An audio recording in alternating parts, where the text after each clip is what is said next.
అధ్యాయం చదువుతున్నాను, 33వ వచనము లేదా 32వ వచనం నుంచి చదువుతున్నాను. అతనికిని అతని ఇంటనున్న వారందరికీ దేవుని వాక్యము బోధించిరి. మొదటిగా ఒక వ్యక్తి మార్పు చెందాలి అంటే ఆ వ్యక్తి వాక్యాన్ని వినాలి, స్వచ్ఛమైన వాక్యము వినాలి. అతడు వాక్యాన్ని విన్నాడు, అతని ఇంటి వారికి వాక్యాన్ని వినిపింప చేశాడు. ఏం జరిగింది? విన్న వాక్యము వారి జీవితంలో ఏమి జరిగించింది చూద్దాం రండి. వాక్యము విన్నారు. రాత్రి ఆ గడియలోనే అతడు వారిని తీసుకొని వచ్చి వారి గాయములు కడిగెను. చెరసాల అధిపతి వాక్యాన్ని విన్నప్పుడు తాను మార్పు చెందాడు అని తన క్రియలు నిరూపిస్తున్నాయి. నువ్వు మార్పు చెందాను అని చెప్పుకుంటున్నప్పుడు, నేను రక్షించబడ్డాను అని చెప్పుకుంటున్నప్పుడు, నువ్వు చెప్పేటటువంటి సాక్ష్యము నీ క్రియల ద్వారా కనబడాలి. చెరసాల అధిపతి మార్పు చెందాడు అని చెప్పడానికి కారణం ఏంటి తెలుసా? అతని మాటలు కాదు. కొంతమంది భక్తులు ఎంత అద్భుతంగా మాట్లాడతారో, ఎవరికైనా నీతులు చెప్పమంటే ఎంత అద్భుతంగా నీతులు చెప్తారో, కానీ వాళ్ళ జీవితంలో మాత్రం వారు చెప్పే నీతులు కానీ, చెప్పే కబుర్లు కానీ, చెప్పే ఆత్మీయ విషయాలు కానీ క్రియల్లో మాత్రం కనిపించవు. బైబిల్ సెలవిస్తుంది, క్రియలు లేని విశ్వాసము వ్యర్థం. అతను క్రియల్లో చూపిస్తున్నాడు. ఏమిటి? కొన్ని గంటల క్రితము పౌలును శీలను ఏం చేశాడు? ద్వేషించాడు.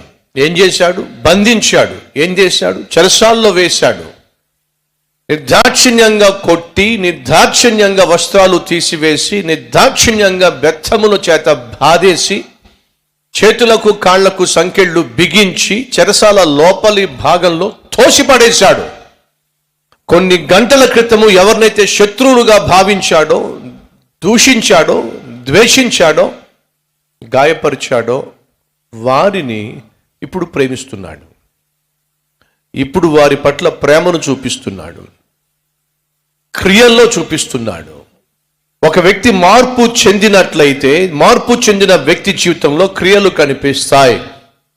ఎంతగానంటే తన శత్రువులను కూడా ప్రేమించేంతగా, తన శత్రువులకు కూడా అంతగా క్రియలు కనిపిస్తున్నాయి. అందుకే చెప్తున్నా, ఒక వ్యక్తి రక్షించబడినట్లయితే అతని హృదయం మారుతుంది. ఎంతగా మారుతుందయ్యా అంటే శత్రువుని కూడా ప్రేమించేంతగా. చెరసాల అధిపతి పౌలును శీలను ద్వేషించాడు, శత్రువులుగా భావించాడు, భయంకరంగా వ్యవహరించాడు, కానీ వారినే ఇప్పుడు ప్రేమిస్తున్నాడు.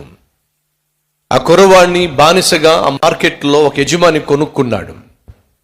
బానిసగా యజమాని కొనుక్కున్న తరువాత నమ్మకంగా కుర్రవాడు బానిసగా తన పనులు చేస్తూ ఉన్నప్పుడు ఆ యజమానికి కొంత మంది అదనంగా బానిసలు కావలసి వచ్చారు. ఆ రోజుల్లో బానిసలను కూరగాయలు కొన్నట్టుగా మార్కెట్లో కొనేవారు. నమ్మకమైన కుర్రవాడిని తీసుకొని ఆ యజమాని మార్కెట్కి వెళ్ళాడు. ఇంకా 4 బానిసలను కొనుక్కోవడానికి వెళ్ళాడు. 3 దొరికారు, ఒకడు దొరకలేదు. సంతలో వెతుకుతూ ఉన్నారు. బక్క చిక్కిపోయి వయసు మీద పడిపోయిన ఒక వృద్ధాప్యంలో ఉన్న బానిస కనిపించాడు. కనిపించిన వెంటనే కుర్రవాడు అంటున్నాడు, అయ్యా ఆ తాతయ్యని మనం కొనుక్కుందాం, ఆ ముసలాయిని మనం బానిసగా కొనుక్కుందాం అంటే యజమాని అంటున్నాడు, ఒరే అతను కొన్నట్లయితే అతను మనకు సేవ చేయడు, మనం అతనికి సేవ చేయాలి. రేపో మాపు చచ్చిపోయేవాళ్ళగా ఉన్నాడు, అతన్ని మనం తీసుకెళ్తే ఏం పని చేయించుకుంటాం, వద్దులే. లేదయ్యా అతను తీసుకెళ్దామయ్యా, ప్లీజ్ అయ్యా, ఎప్పుడు మిమ్మల్ని నేనేది కోరుకోలేదయ్యా, ఈ ఒక్క కోరిక మన్నించండి అయ్యా అని చెప్పి అంటూ ఉంటే అప్పుడు యజమాని అంటున్నాడు, ఒరే ముసలోడిని కొనమంటున్నావు, ఒకవేళ కొన్నాను అనుకో, వారికి ఇచ్చిన పని చేయకపోతే నువ్వు చేయాల్సి వస్తుంది. నేనే చేస్తానయ్యా, నా పని అతని పని కూడా నేను చేస్తానయ్యా, ప్లీజ్ అయ్యా. ఎప్పుడు ఏమీ కోరినటువంటి బానిస కుర్రవాడు ఎంతో నమ్మకస్తుడు కనుక కోరిన కోరిక మేరకు ఆ ముసలివాడిని బానిసని కొన్నాడు. కొన్న కొన్ని వారాలకే ఆ ముసలివాడు అనారోగ్యంతో మంచం పట్టాడు. తాను చేయాల్సిన పనులు తాను చేయలేకపోతున్నాడు. ఆ భారం కాస్త కుర్రోడి మీద పడి కుర్రవాడే పని చేసుకుంటూ ఆ ముసలివాడి పని కూడా చేస్తూ ఉండేవాడు. అంతేకాకుండా ఆ ముసలివాడు ఆఖరికి అనారోగ్యంతో మంచం మీద పడి తినలేకపోతే ఈ కుర్రవాడే వెళ్ళి గోరు ముద్దలు తినిపించినట్టుగా ముద్దలు కలిపి నోట్లో పెట్టేవాడు. ఇంకా అనారోగ్యంతో అతడు మంచం మీద కాలకృత్యాలు తెచ్చేసుకుంటుంటే కుర్రవాడు వెళ్ళి శుభ్రం చేసేవాడు, మంచాన్ని శుభ్రం చేసేవాడు. ఆ ముసలివానికి ఒళ్ళంతా తడిబట్ట వేసేవాడు. ఇదంతా చూసినటువంటి మిగతా పని వాళ్ళకి అర్థమైపోయింది, ఈ కుర్రవాడు యజమానిని మోసం చేశాడని. వెళ్ళి చెప్పేశారు, అయ్యా ఆ కుర్రవాడు మిమ్మల్ని మాయ చేశాడు, మోసం చేశాడు. ఏం చేశాడు? ఒక ముసలోడిని బానిసగా కొనమన్నాడు కదా, అవును కొనమన్నాడు. ఎవరో తెలుసా ముసలోడు? ఎవరు? వాళ్ళ నాన్న. ఇక్కడ ఉండి బానిసగా వాళ్ళ నాన్నకు పరిచర్యలు చేయలేనని చెప్పి తెలివిగా మీ చేత వాళ్ళ నాన్నను కొనిపెట్టి ఇంటికి వచ్చిన తర్వాత వాళ్ళ నాన్నకు సేవలు చేస్తున్నాడు. ఓరి దుర్మార్గుడు, అంత పని చేశాడా? పిలిపించాడు. ఏమిట్రా ఆ ముసలోడికి అన్నం పెడుతున్నావంట? అవునయ్యా. మంచం మీద అన్ని పనులు చేస్తున్నావట? అవునయ్యా. ఎందుకు చెప్పలేదు? ఏమని? మా నాన్న అతనని చెప్పి. అతను మా నాన్న కాదయ్యా. నోరుమోయ్, మీ నాన్న కాకపోతే చావు బతుకుల మధ్య నా ముసలోడికి ఎందుకు అంత సేవ చేస్తావు? ఈ రోజుల్లో కన్న కొడుకే సేవ చేయటంలో నువ్వెందుకు చేస్తావురా? అతను మా నాన్న కాదయ్యా. అయితే మీ బాబాయో మీ పెదనాన్న అయి ఉంటాడు? కాదయ్యా. మీ బంధువు అయి ఉంటాడు? కాదయ్యా.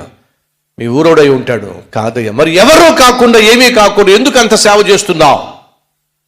అప్పుడు ఆ కుర్రవాడు అంటున్నాడు, చిన్నప్పుడు బాగా చదువుకుంటున్నప్పుడు నా తల్లికి తండ్రికి ఒకే ఒక కొడుగ్గా ఉన్నప్పుడు, అల్లారు ముద్దుగా వారు నన్ను పెంచుతున్నప్పుడు ఒక దుర్మార్గుడు నన్ను కిడ్నాప్ చేశాడు.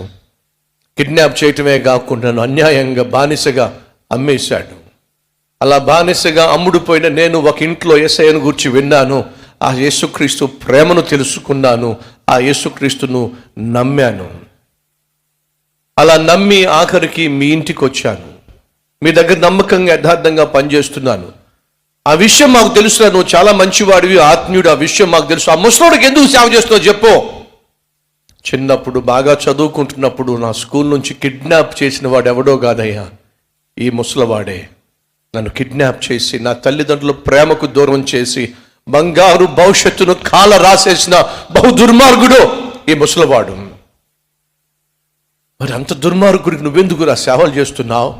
నువ్వెందుకురా అంతగా వాడిని ప్రేమిస్తున్నావు అంటే ఆ కుర్రవాడు అంటున్నాడు, నా ప్రభువు చెప్పాడయ్యా, శత్రువుని ప్రేమించు అన్నాడయ్యా. నా ప్రభువును సంతోషపరచడానికి, నా ప్రభువు యొక్క మాట వినడానికి, దాని క్రియల్లో పెట్టడానికి, చచ్చిపోయేటప్పుడన్నా ఆ క్రీస్తు ప్రేమ ఏమిటో తెలుసుకుంటాడని చెప్పి, అయ్యా వాడు నాకు చేసిన దారుణానికి, చేసిన దుర్మార్గ పనికి నా ప్రభువు యొక్క వాక్యాన్ని క్రియల్లో పెట్టే ప్రయత్నం చేసి ప్రేమను చూపిస్తున్నాయి. ఎంత అద్భుతమైన సాక్ష్యం అండి. ఈరోజు మాటలు వింటున్న సహోదరులు సహోదరులు, అన్నీ చేసి పెట్టే భార్యను ద్వేషిస్తావు, ఏ లోటు లేకుండా చూసుకునే భర్తను వేడిపిస్తావు, బిడ్డలను పట్టించుకోవు, కన్న తల్లిని తండ్రిని లెక్క చెయ్యవు, ఇష్టం వచ్చినట్టుగా జీవిస్తావు, గుండె నిండా ద్వేషాన్ని పెంచుకుంటావు, ఎవరిని పడితే వాళ్ళని దూషిస్తావు. దేవుడు ఎంతగా నిన్ను ఆశీర్వదించినా ఇంకా ఏడుస్తూనే ఉంటావు. ఎప్పుడు చూసినా ఏడుపు ముఖమే పెడతావు. అడుగుతున్నాను, ఎక్కడుంది క్రీస్తు ప్రేమ నీలో? ఒకసారి ఆలోచించు. చెరసాల అధిపతి మార్పు చెందినప్పుడు అతనిలో కనిపించింది ఏమిటంటే సహృదయం. హృదయంలో మార్పు కనిపించింది. రక్షించబడ్డానని చెప్తున్నావు, మారు మనసు పొందానని చెప్తున్నావు. వినో, నీ జీవితంలో నువ్వు మార్పు చెందినట్టుగా నీ క్రియలు నిరూపించకపోతే, బైబిల్ సెలవిస్తుంది, పరిసయ్యుల కంటే శాస్త్రుల కంటే మీ నీతి అధికము కాని ఎడల మీరు పరలోకంలో ప్రవేశించే అవకాశము లేదు.